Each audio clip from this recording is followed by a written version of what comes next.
अस्सलाम वालेकुम, क्या हाल है आप सबके। उम्मीद करती हूँ अल्लाह पाक से आप सब लोग जहाँ कहीं भी हों खैर आफियत के साथ हों, आमीन। और यहाँ पे जो है आज होगी फ्रिज की डीप क्लीनिंग। और देखें आप कितना कोई ये मैसी हुआ पड़ा था पूरा फ्रिज मेरा, क्योंकि 3 दिन से जो थी हमारे यहाँ पे लाइट बिल्कुल भी नहीं थी। ट्रांसफार्मर में कोई बहुत ही गमगीर कोई किस्म का मसला हो गया था, तो ट्रांसफार्मर हमारा 3 दिन से ख़राब था। तो 2 रातें जो है हमारा फ्रिज बंद रहा और 3 दिन से ये सारा कुछ चल रहा था सीन। तो यहाँ पे सब कुछ जो है वो मेल्ट हो गया था और इतना कोई गंदा लग रहा था। ये सारे सालन वगैरह मैंने फ़िलहाल तो ऊपर रख दिए थे, लेकिन फिर बाद में मेरा बिल्कुल दिल नहीं करा कि मैं इनको यूज़ में लेती। मैंने वेस्ट कर दिया था, यानी कि ना, क्योंकि स्मेल सी हो जाती है। बाकी ये एयर टाइट बॉक्स के जो जितने भी चीज़ें थी, जैसे कि मलाई मैं स्टोर करके रखती हूँ और दूसरे बॉक्स में भी वही है, तो इससे मैं घी निकालूंगी इंशाल्लाह। और घी निकालना आपको होममेड दिखाऊंगी, मैं सिखाऊंगी भी।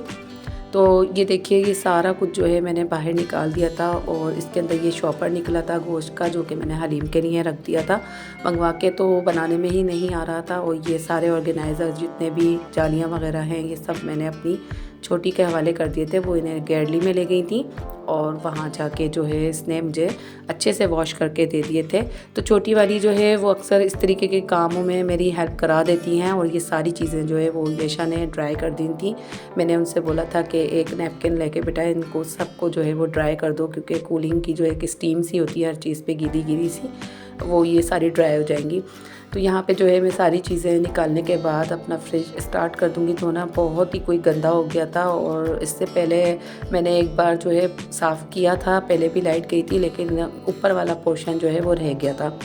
तो बस यहाँ पे अब ऊपर वाला भी साफ़ हो जाएगा। और ये देखें मैंने जो जाली अभी दिखाई थी इसमें कोको पाउडर गिर गया था पूरा, तो इतना गंदा लग रहा था। एक भी स्पॉट गिरता है तो बस फिर वो उसी वक्त ही फिर साफ़ कर लो। तो अगर कोई काम रह जाए फ्रिज में तो बस फिर वो फैलता ही चला जाता है। तो इसी तरीके से फ्रिज जो होता है वो एक बड़ी टेंशन वाली चीज़ होती है। तो इसको अगर साफ़ कर लेना तो बड़ा ही सुकून मिलता है। और यहाँ शहीर बीच बीच में इतना कोई घुसने की कर रहे थे। जहाँ पानी का काम होता है वहीं बच्चे ज़रूर घुसते हैं और माओं को डिस्टर्ब करते हैं। तो मैंने इन्हें डांट दिया था और वो नाराज़ होकर अंदर जाके सो गए थे। तो मैंने कहा चलो मैं बाद में इनको जब भी उठेंगे तो मना लूँगी, लेकिन फ़िलहाल बेहतर यही है कि ये चले जाएं यहाँ से। और वो सो भी गए थे। तो यहाँ पे मैंने पाइप लगा लिया था और पाइप से मैंने इसको जो है पूरी बर्फ़ की एक सिल सी जम गई थी, उसी के अंदर ही वो गोश्त की शॉपर भी जो है वो धंस सी गई थी, क्योंकि 3 दिन से लाइट नहीं थी। तो मैंने वो सबसे नीचे वाले जो बॉटम में है बर्फ़ होती है उधर रख दिया था, ताकि गोश्त जो है वो ख़राब ना हो। क्योंकि मुझे जो है उस बीफ से मैंने मंगवा लिया था, तो मुझे हलीम की रेसिपी देनी थी। तो बीच में मैं बीमार हो गई थी और अभी भी जो है आज भी शहीर को बुखार चढ़ रहा था। तो बस आज बनाना था, तो बस आज फिर मैंने सोचा कि मैं क्लीनिंग वाली वीडियो करके डाल दूँगी और फिर नेक्स्ट उसको जो है व्लॉग में रख दूँगी हलीम बनाने का। तो यहाँ जो है सारा साफ़ कर लिया था। और एक मैंने अपनी बेटी की फ़्रॉक ले ली थी जो फ़लालीन की थी, उसको मैंने काट के 2 पीस में डिवाइड कर लिया था। इससे मैंने पूरा जो है फ्रिज साफ़ कर लिया था, ड्राई कर लिया था। साफ़ सुथरा सा कपड़ा आप रखा करें। फ्रिज को ड्राई अच्छी तरीके से करने के बाद आप 2 घंटे बाद चलाया करें फ्रिज, या 1 घंटे का आप रेस्ट किया करें धोने के बाद। उसके बाद आप जो है फ्रिज को स्टार्ट किया करें। तो मैंने भी यहाँ पे जो है फ्रिज आधे 1 घंटे के लिए फ़ैन ऑन करके छोड़ दिया था। उसके बाद मैंने अपना सारा सामान रखा था इसके अंदर, साफ़ सुथरा करने के बाद फिर हमने जो है फ्रिज को ऑन कर दिया था। तो थोड़ा सा जो है आप रेस्ट दे दिया करें फ्रिज को।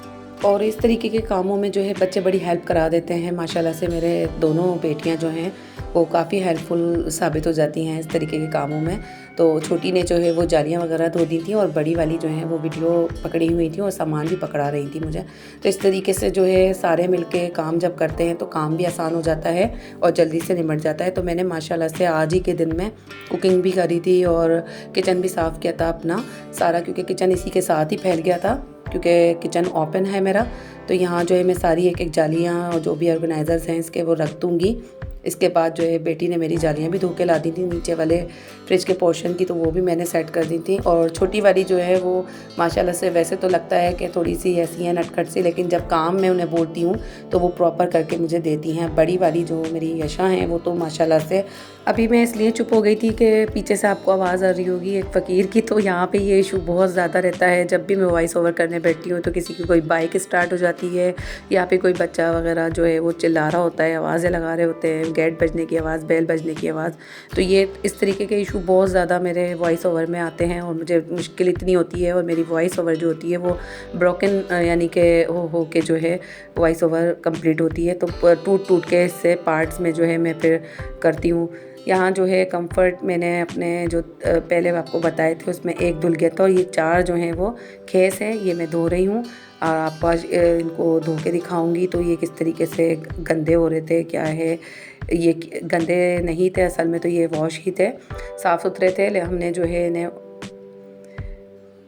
टेम्परेरी तौर पे जो है हमने इन्हें ओढ़ा था बस के अंदर, क्योंकि हम गए थे फैसल मूवर्स में। तो वहाँ जो है लाजमी बात है सफ़र के अंदर एसी चल रहा होता है अंदर गाड़ी में, तो बहुत ठंड हो गई थी रात में। तो हम लोगों ने एक एक ये सब ने ओढ़ लिए थे।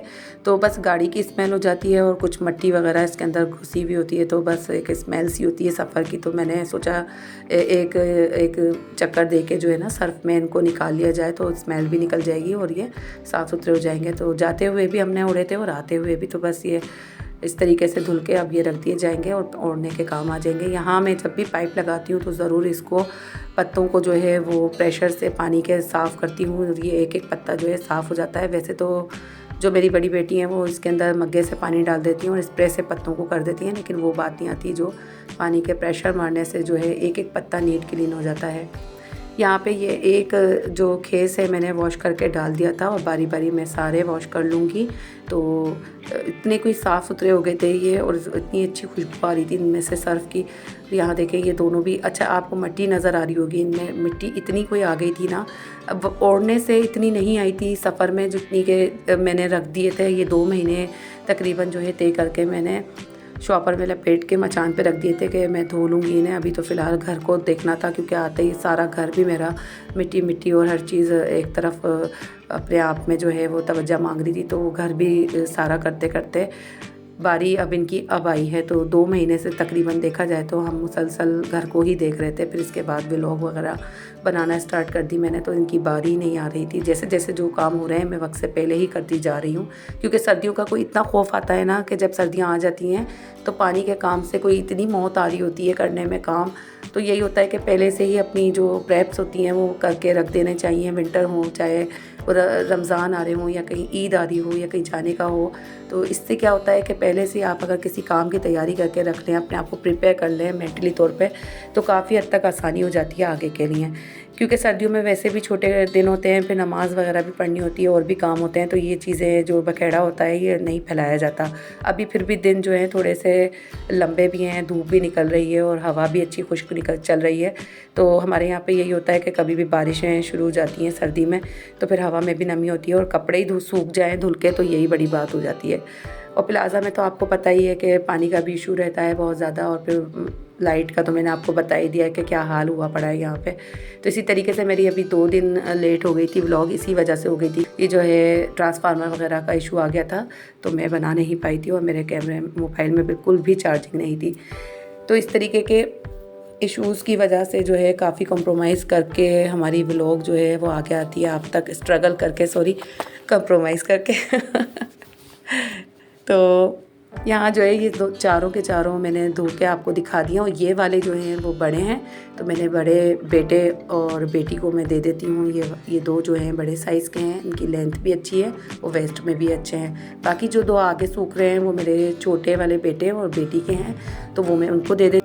अच्छा, मुझे आप बताएं कि कपड़े धो के मुझे तो बड़ी खुशी मिलती है और मैं कपड़ों को जब सूख जाते हैं तो बार बार आके गैलरी में एक एक कपड़े को चेक कर रही होती हूँ, निखरे निखरे साफ़ सुथरे। सुबह में कपड़े मुझे बड़े पसंद आते हैं। जब मैं रात में अक्सर धो के सोती हूँ तो सुबह में मुझे कपड़े जो सूखे हुए होते हैं वो मैं उतार लेती हूँ, जो थोड़े थोड़े सीले सीले से होते हैं उनको मैं फैला देती हूँ खोल खोल के, ताकि वो भी सूख जाए। उसके बाद मुझे कपड़े तय करना और रखना अलमारी में बड़ा ही कोई पसंद है। लेकिन मेरे जो अभी कपड़े मैं तय करके दिखाऊंगी तो वो मेरे कपड़े जो है एक दिन लेट हो गए थे और काफ़ी हद तक जो है वो गुचुड़ मुचुड़ से हो गए थे, क्योंकि मेरे देवर और देवरानी आ गए थे। और देवर जो है सऊदीया से अचानक उन्हें आना पड़ा, क्योंकि देवर का कुछ काम था वहाँ सऊदीया में। कुछ ना कुछ इशू चलते रहते हैं, आप लोगों को पता है वहाँ की गवर्नमेंट के हिसाब से। तो वो अपना काम कराने के लिए यहाँ आए थे, तो बस उस वजह से जो है वो मेरे कपड़े रह गए थे। यहाँ जो है कोई काढ़ा मैं तैयार नहीं कर रही, ये है बालों के लिए एक नुस्खा जो मैं आपको बता रही हूँ।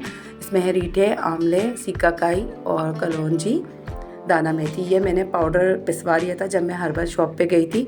तो इसको जो है मैं आधे घंटे के लिए भिगो देती हूँ, क्योंकि बहुत दरदरा उन्होंने पीस के दिया था। ये देखें, आधा किलो मैंने ये पाउडर ले आई थी, पीस के दे दिया था। तो बच्चों के बालों के लिए, ग्रो के लिए ये बहुत अच्छा हो रहता है। और जड़ी बूटियाँ हैं ये, और यानी कि कुदरती। तो आप लोग इसको यूज़ किया करें, केमिकल से पाक चीज़ें हैं ये। और ये यहाँ पे जो है आधे घंटे के मैं इनको भिगो देती हूँ। उसके बाद जो है मैं पूरा सॉसपैन भर के इसको आधा पका लेती हूँ, आधा कर लेती हूँ पानी को। उसके बाद इसको छान लेती हूँ छलनी से। फिर इसका जो पानी बचता है वो हम जड़ों में मसाज करके लगा लेते हैं।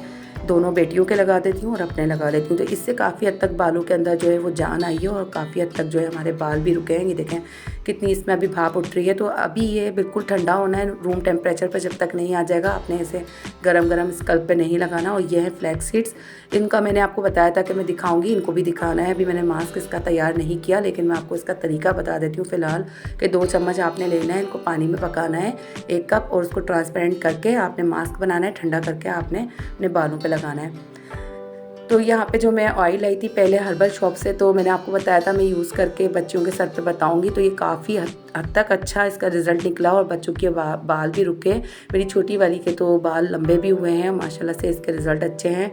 थोड़ी सी वो ऑयलिंग करवाने में ज़रा चोर हैं, तो इसलिए, वरना बड़ी वाली बेटी ने माशाल्लाह से रेगुलर यूज़ किया है। और मैं ओवरनाइट इसको लगवाती हूँ बालों में, जड़ों के अंदर दोनों के।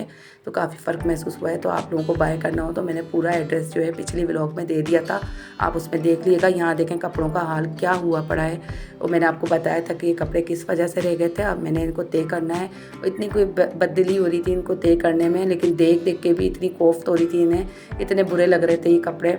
पहली बार इस तरीके से मैंने कोई कपड़े घुसा के रखे थे कहीं ना, क्योंकि मेरा यही होता है कि कपड़ों को धुलने के बाद किसी के आने से पहले पहले तय करके रख दिए जाएं, वरना ये नेस्ती हो जाते हैं। तो अगर ये एक दिन भी या एक टाइम भी अगर आप छोड़ दें इरादा, तो ये नेस्ती हो जाते हैं। इनको फ़ौरन ही हाथों हाथ, जब आपके पास टाइम बिल्कुल फारिग हो जाएं आप काम से, और आपने सिर्फ कपड़े ही तय करने हों, तो फिर आप ये काम लेके बैठें और तसल्ली से इनको उतारें और तय करें और अलमारियों में पहुंचा दें।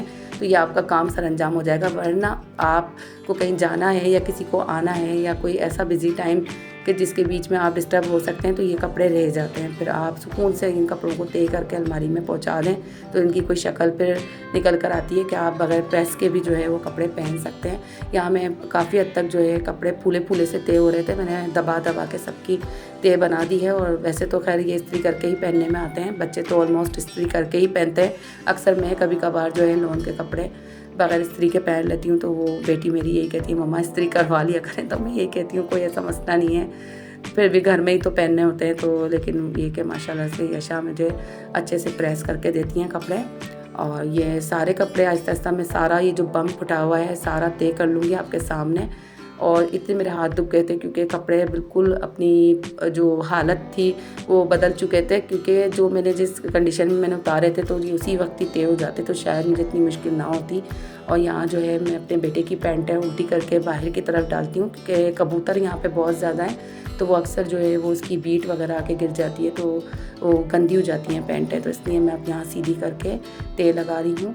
और सारे कपड़े जो है जो उल्टे होते हैं फिर उनको सीधा करना, सब जोड़े से जोड़ा मिला के रखना, यानी कि पूरा जोड़ा कंप्लीट करके रखना, ताकि बच्चों को जो है वो कोई चीज़ ऐसा ना हो कि शलवार कहाँ मिल रही है तो कमीज़ कहाँ मिल रही है। तो मेरी कोशिश यही होती है शुरू से कि मैं हर चीज़ दुपट्टा शलवार कमीज़ सब लगा के एक साथ तय बनाऊँ। अब तक की व्लॉग यहीं तक की थी। विंटर प्रेप्स 2 ये एंड हुआ यहाँ पे। और अगर आप चैनल पे नए हैं तो ज़रूर मेरे चैनल को सब्सक्राइब कीजिएगा और लाइक कीजिएगा, शेयर कीजिएगा वीडियो को। अल्लाह हाफिज़।